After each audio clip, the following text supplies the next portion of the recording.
So my focus today, or especially my talk, is going to be about AWS Lambda and what Chelik said.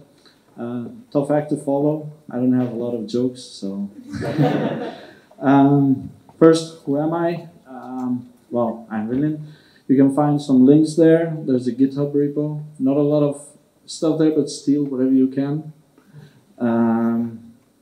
Yeah, so the concept of serverless, I would like to talk about that and state first the obvious, or maybe not so obvious thing. Serverless does not really mean there is no server. So there's always a server somewhere, and the code is running in the background. What that means for us is actually that us as developers, we don't have to take care of deploying a server or maintaining a server or stuff like that. All the stuff that we have to focus on is actually code. So we focus on code and not infrastructure. When it comes to AWS, AWS provides us with quite some features that are serverless. And AWS splits them into different groups. So we have the compute group, application integration, and then the last one, which is data store. Our AWS Lambda, or at least our of the talk, falls into the first group, which is the compute group, alongside with AWS Fargate.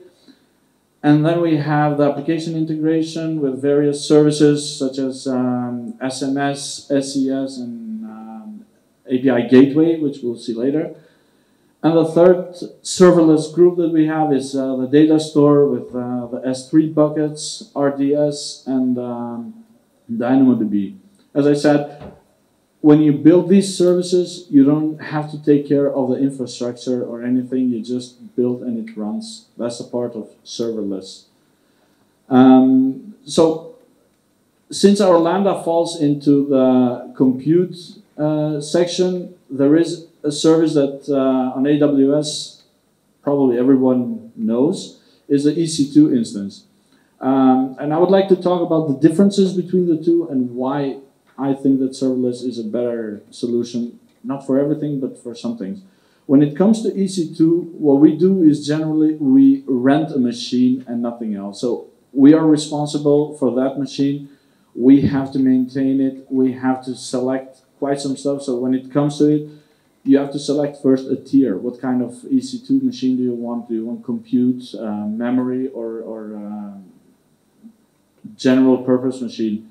After you're out of that maze, you have to select what kind of instance do you want, because once that part is done, you have small, medium, large, extra large. So every tier has then another set of selections.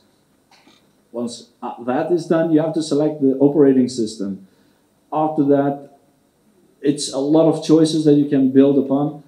And then you have to take care of security. And by security, I mean operating system patches, optimization, memory, CPU optimization, disk space. You have to maintain all of that when it comes to AWS.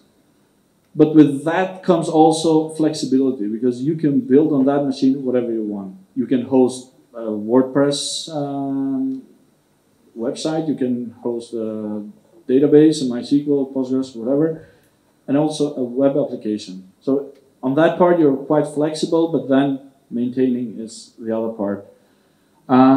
So when it comes to building a web application on an EC2, let's say we want to build a web application which is pretty scalable and accepts high throughput. To achieve that with the EC2, you would have first to have a load balancer before it. And that load balancer will then talk to a target group or target groups. And within those target groups, you will have then ASGs, which stands for auto-scaling groups. And those auto-scaling groups then will talk to various EC2 instances. And those, in fact, are horizontally scalable and can scale based on the application throughput or application load. When we want to see that with a different diagram, we have here two availability zones, which are the target groups.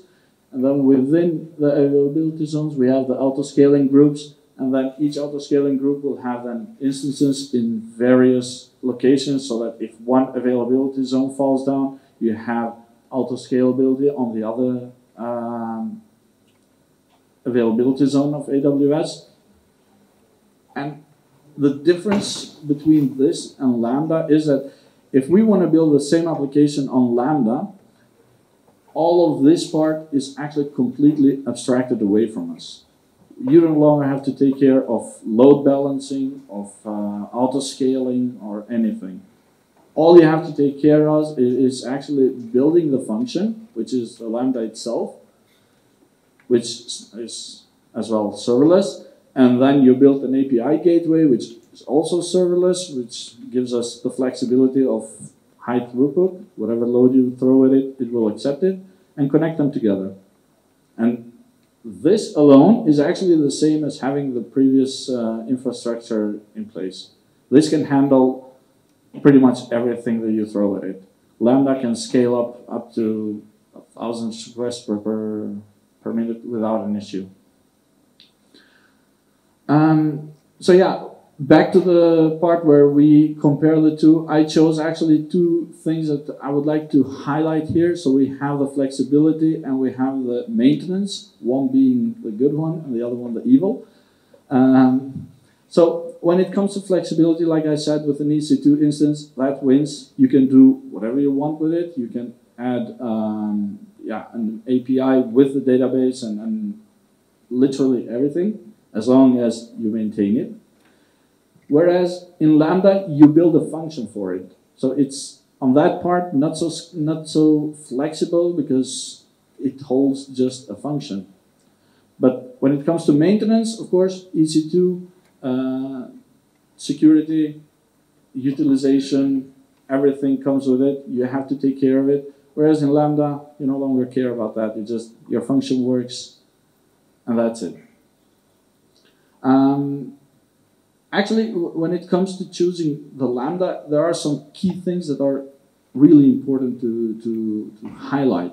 Lambda is extremely cost effective.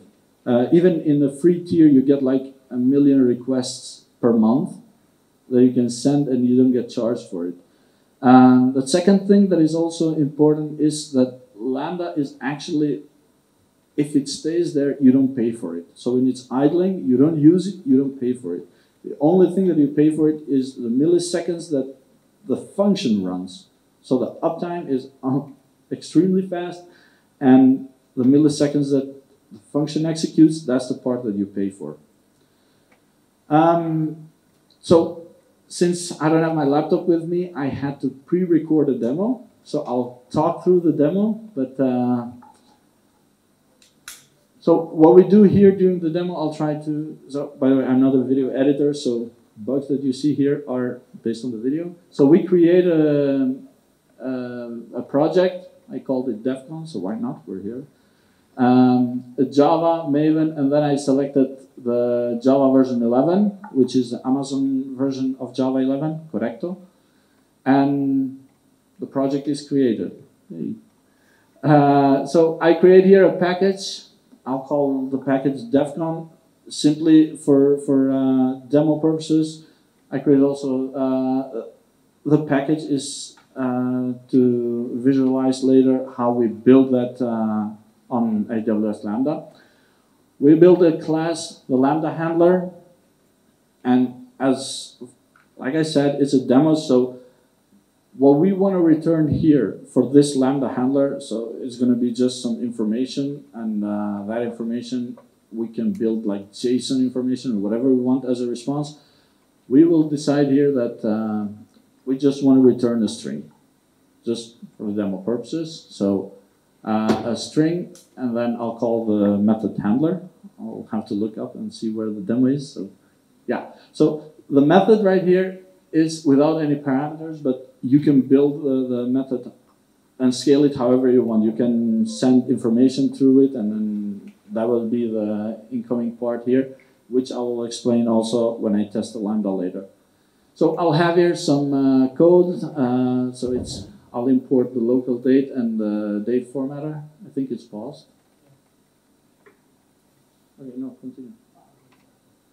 Okay, so I'll import those, and all the method does is actually just So I create a string builder and I return that result to string, since the method is a string. Nothing serious. This is just the code. And next from this one is, we'll go to the terminal in a second. You didn't have to pause. So on the terminal, we simply have a Maven project on Java. So we do Maven clean package. And that will build our solution. Maven clean cleans everything, all the dependencies, makes a jar file. This is not a big application, but like we see here, it built the jar on this. It's a DevCon 1 snapshot. And this is actually all the, at least for the demo, this is all you have to do for the local development. So after this one, we'll just go into AWS space. We'll go to Lambda and create a function. We'll give the function a name. So we'll author it from scratch. We'll give the function a name. And then we'll select the runtime, so the runtime environment. We will say that we are building it on Java, since that's what our backend is. And there it is up there, the Java 11 corrector from Amazon itself. We can select different architecture if we want. It's not necessary, but that's the part where we don't get to choose exactly how that architecture is built on the backend, since it's serverless. And we'll just create the function.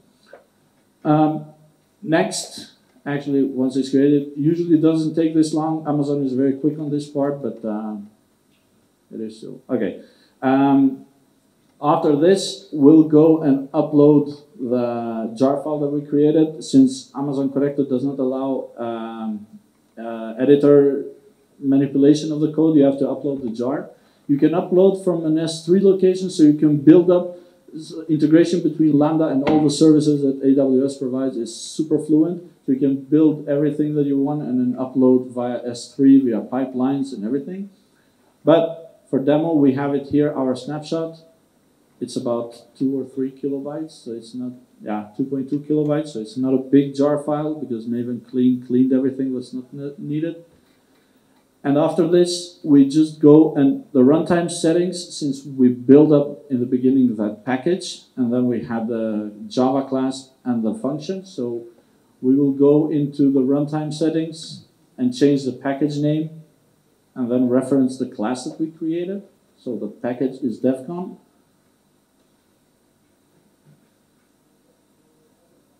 And then I'll do a point to reference the class. So we have Lambda handler. And then we'll do double calling for method referencing. That's how you call the method within the class, and the method is handler.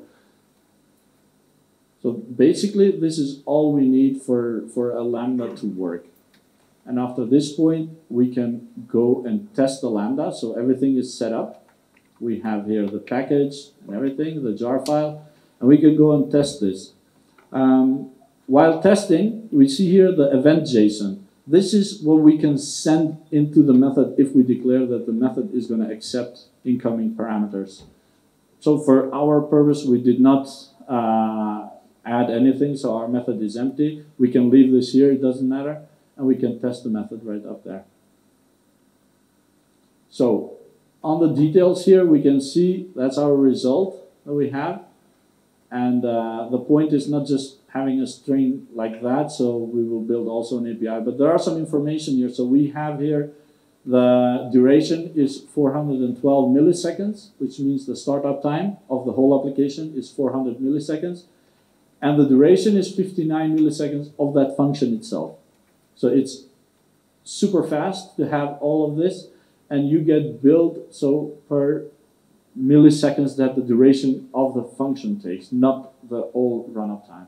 Like I said, it's serverless. You don't have to take care of more than that. So we'll give just a name, DevCon. We're here. And so before creating, I'll add an integration of the Lambda that we just created. So we select here Lambda. And the integration between AWS and its own services is, like I said, super flexible. It already recognizes the Lambda. All I say here is that every method that comes in, doesn't matter whether it's a get, post, whatever, that goes to /DevCon, send it to this target. We'll just leave it to default staging so you can scale it up to having it develop in different stagings. And just a summary and create the API gateway. This is all we need. We can go back to the Lambda, and we could add a trigger, but actually we don't have to. If we refresh the page, like I do now in a second, we can see that the integration, since we selected an API gateway that we want to handle it here, by refresh, we already have here the API gateway, and clicking on that will give us the endpoint how we can trigger this Lambda. After this part, we could, actually it's also important, we will see later why logging is important. So on AWS you also have the CloudWatch part, which is also, it's certainly you don't have to do the infrastructure for it. So creating a Lambda created a log group for us, for that Lambda. And within here, we see information that we tested the Lambda once. So you see the billing duration and everything on the CloudWatch itself. And this is the last part that we see here, that we want to see the result based on the API call. So I'll copy here the endpoint. I'll open Postman and create a new request for it. So I'll do here new import on Postman. Thought I'll talk slower, but I don't know. So once we send the request, we can see here the result that we just built. So actually, it's going through the API, calling the Lambda, and getting the response right here. So like I said, logging is important, and I want to showcase two things. So the first thing is we want to log our result on CloudWatch, and the second thing is I want to show how fast it is that you can build a next version of your Lambda and just deploy it. So on my code here, I'll have some code on the other screen which you don't see, so I'll just copy it here and paste it. So I'll declare a logger in a second. Okay, so I'll declare a logger, and right here in the end, before returning the result, I'll log that as an info for our class. Sorry. So I'll do log.info and then the result.toString, which logs the complete result as an info. And next is Maven clean package. So you build the package once again and uploading it to Lambda. But like I said, it's a 2.2 kilobytes, so it doesn't take long. Bear with it. So Maven clean package, everything is done. Next we'll go to Lambda, and under code here, we can upload a different jar. So everything stays the same, the handler and everything. So this is the new jar. We save it. And this is it. This is all you have to do to get a new function within the Lambda. And now if we call it, you can see here the time changes. So all this does is hello DevCon, today's date, time and everything. So just for demo purposes. But this is the part that I actually wanna give some attention to. The second time that we run, so this was a test, and the duration was 58 milliseconds. I'm sorry you cannot see it very good, but the second time, the Lambda actually keeps, so the AWS keeps the Lambda in cache. And the second time you run it, you have the uptime of 2-point-something milliseconds. So it's actually amazingly fast. It keeps it in cache. So it's from 4 to 2 milliseconds. So AWS creates us a new log, and there you can see the result that we just sent through API, and everything is logged here. This was actually all my demo that I had. And if you can see, yeah, I tried to.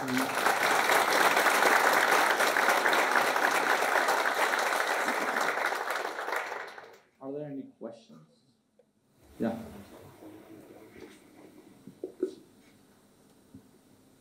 I have two questions. One is, you mentioned that there are some use cases that it's better to develop them with Lambda, and some other use cases that maybe it's better to have EC2 instances and a load balancer. So can you just talk a little bit more about pros and cons of both architectures? And my second question is, you mentioned that the Lambda functions scale to thousands very fast. So how does the database connection pooling works if you're deploying a lot of instances that fast? Yeah. So the first part, as a different approach or pros and cons that I would say. For example, there are a lot of use cases that you can build with Lambda. These are just functions. So based on that, I would assume that you can build a complete RESTful API, for example, with Python, and let's call it Flask.